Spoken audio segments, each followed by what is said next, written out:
High viewers. Chandrababu Naidu అనే వ్యక్తి రాజకీయ చాణక్యుడిగా పేరు తెచ్చుకున్నాడు. తను సింగిల్గా ఉన్నప్పుడు ఒక లెక్క ఉంటుంది, పొత్తులో భాగంగా ఉన్నప్పుడు ఇంకో లెక్క ఉంటుంది. పొత్తులో భాగంగా ఉన్నప్పుడు ఫస్ట్ ప్రయారిటీ మీరు అవునన్నా కాదన్నా క్రాస్ చెక్ చేసుకోండి. పొత్తు పెట్టుకున్నటువంటి పార్టీకి బెస్ట్ జరగాలని కోరుకుంటూ ఉంటారు. అలా ఈసారి జనసేన సైడు ముఖ్యంగా పవన్ కళ్యాణ్ మీద దృష్టి పెట్టారు. ఆయన ఏ స్థానంలో పోటీ చేయాలి, ఆయన యొక్క భవిష్యత్తు ఎలా ఉండాలి. పవన్ కళ్యాణ్ ఆల్రెడీ 2019 ఎన్నికలలో ఫుల్ ప్లెజ్డ్ వేలో పోటీ చేసిన తర్వాత రాజకీయాలకి సంబంధించి ఫుల్గా ఇంకా పనిచేస్తున్న మూమెంట్లో సినిమాలకు ఆల్మోస్ట్ దూరం అయినట్టు ఫీల్ అయ్యారు అంతా.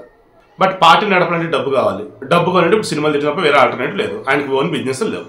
దాంతో సినిమాల్లోకి ఎంటర్ అయ్యారు. అప్పుడు సిబిఐ మాజీ లక్ష్మీనారాయణ ఇదే రీజన్ చెప్పి బయటికి వెళ్ళిపోయాడు.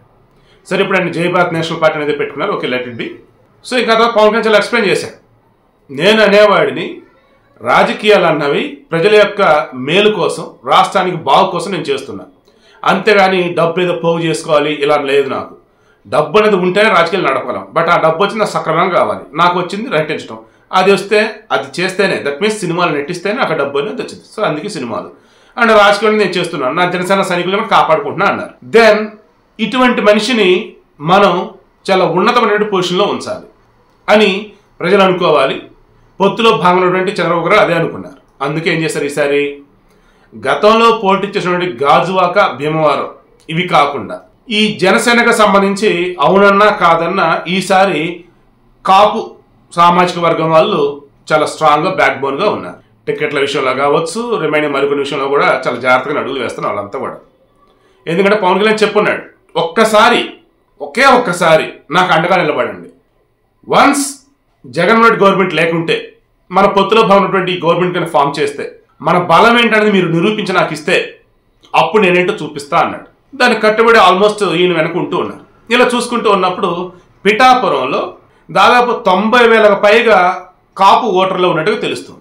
అక్కడ ప్రజెంట్ వైసీపీ ఇన్ఛార్జిగా వంగా గీత ఉన్నారు, ఈమె కాపు సామాజిక వర్గమే.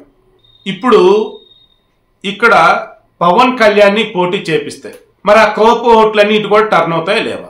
అండ్ నాన్ కాపు ఓట్లు వచ్చేసి టీడీపీ కనుక ఏమైనా ఉంటే అవి కానీ, రిమైనింగ్ వేరే కమ్యూనిటీస్ కనుక ఉండితే అవి ఇటు వస్తాయా లేదా? దీని మీద ఇప్పుడు కీలకంగా అక్కడ సమీక్ష జరుపుతున్నట్టు తెలుస్తుంది, లోకల్ సర్వేస్ చేస్తున్నట్టుగా తెలుస్తుంది. ఎందుకంటే జస్ట్ ఇందాక ఒక న్యూస్ తెలిసింది, ముద్రగడ పద్మనాభం పవన్ కళ్యాణ్ మీద కోపంతోనో లేదు ఆయనకి ఇంటర్నల్గా ఏదైనా యాటిట్యూడ్ అన్నాలో మరి అహమన్నాలో నాకు తెలియదు, కానీ మొన్న ఒక లెటర్ రిలీజ్ చేశారు. నన్ను వచ్చి కలుస్తానని అడిగి పవన్ కళ్యాణ్, నేను జనసేనకు సపోర్ట్ అని కూడా చెప్పున్నాను, బట్ ఆయన నన్ను వచ్చి కలవనీయకుండా, పవన్ కళ్యాణ్ వచ్చి కలుస్తానంటే వేరే వాళ్ళు కలవనీయకుండా అడ్డుకుంటున్నారు, వాళ్ళు ఎవరో ఏంటి ఇప్పటికి మీరు అర్థం చేసుకోండి. అదే పవన్ కళ్యాణ్ ఒక్కడే కనుక అయినట్టయితే ఇప్పటికి ఎప్పుడో వచ్చి నన్ను కలిసి ఉండేవాడు, బట్ ఆయన కలవలేదు, మరి నా అవసరం తీరిపోయింది అనుకున్నాడు, అసలు నేను పనికి అనుకున్నాడు అంటూ ఆయన ఫ్రస్ట్రేషన్ మొత్తం చూపించాడు లెటర్లో. అయితే అట్ ది సేమ్ టైం నేనేంటూ చూపిస్తాను ఈసారి చూడు అన్నట్టు ఇండైరెక్ట్ హింట్ కూడా ఇచ్చాడు. ఈ రోజు మనకు అదే కనపడింది. జక్కంపూడి గణేష్ చెప్పేసి వైసీపీ నాయకులు ఏం చేశారు, ఆయన ఇంటికి వెళ్ళాడు, ముద్రగడ ఇంటికి వెళ్ళి అక్కడి నుంచి మిథున్ రెడ్డికి ఫోన్ చేయించారట. మిథున్ రెడ్డి వచ్చేసి మా పార్టీలోకి రండి అని అంటే, ఇది మీ మాట జగన్ మాట అంటే, సీఎం గారే చెప్పారు మిమ్మల్ని పార్టీలోకి ఆహ్వానించడం, అందుకని ఆహ్వానిస్తానని చెప్పేసి అన్నారట. మనకు కూడా సమాచారం అయితే ఈ నెల 12వ తారీఖున ఈయన జాయిన్ అవుతున్నాడు ముద్రగడ పద్మనాభం అని నాకు తెలుస్తుంది. ఇక్కడ ముద్రగడ పద్మనాభాన్ని కూడా ఇదే పిఠాపురం నుంచి పోటీ చేపించాలి అన్న ఆలోచన కూడా ఉన్నారట. ఏది వంగా గీతను కాదని పక్కన పెట్టి, అప్పుడు టఫ్ ఫైట్ అయింది. ఆబ్వియస్లీ పవన్ కళ్యాణ్ ఓడిపోతాడు, ఒకవేళ గెలిచి చాలా తక్కువ ఓట్లు వస్తారంటే అది ఒక స్ట్రాటజీ. ఇటువంటి మూమెంట్లో పిఠాపురం కాకుండా ఇంకేది ఉంది పవన్ కళ్యాణ్కి అన్నట్టుగా చాలా స్ట్రాంగ్గా చూస్తున్నారు. ఇన్ కేస్ అక్కడ స్ట్రాంగ్ టీడీపీ క్యాండిడేట్ ఉన్నా ఖచ్చితంగా పవన్ కళ్యాణ్ గెలవడం కాదు, భారీ మెజారిటీ రావాలి. అటువంటి నియోజకవర్గం ఏముందని చూస్తున్నారట, ఏది అసెంబ్లీకి సంబంధించి. Okay good. నెక్స్ట్ ఇంకో అసెంబ్లీ స్థానం కాదు, పార్లమెంట్ స్థానం. ఎందుకు?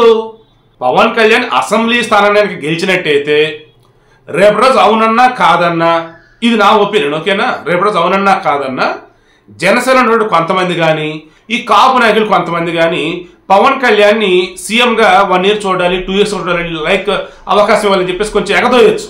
అండ్ ఆయనకి ఏదో మంత్రి పదవి అప్పచెప్పినప్పుడు ఖచ్చితంగా సీఎం ఇన్వాల్వ్మెంట్ ఉంటుంది. అలా కాకుండా నేను ఇండిపెండెంట్ ఉండాలి అదని చెప్పి హడావుడి చేసే అవకాశం కూడా ఉండొచ్చు. అంటే కావాలని చిచ్చు పెట్టే ఛాన్సెస్ ఉంటాయి. పవన్ కళ్యాణ్ ఎంత కరెక్ట్గా ఉన్నా, చంద్రబాబు ఎంత కరెక్ట్గా ఉన్నా, వాళ్ళిద్దరి మధ్య లేనిపోయిన విధంగా రాష్ట్రంలో వీళ్ళిద్దరు కనుక ఉంటే ఒకే మంత్రి మండలిలో ఛాన్సెస్ ఉన్నాయి.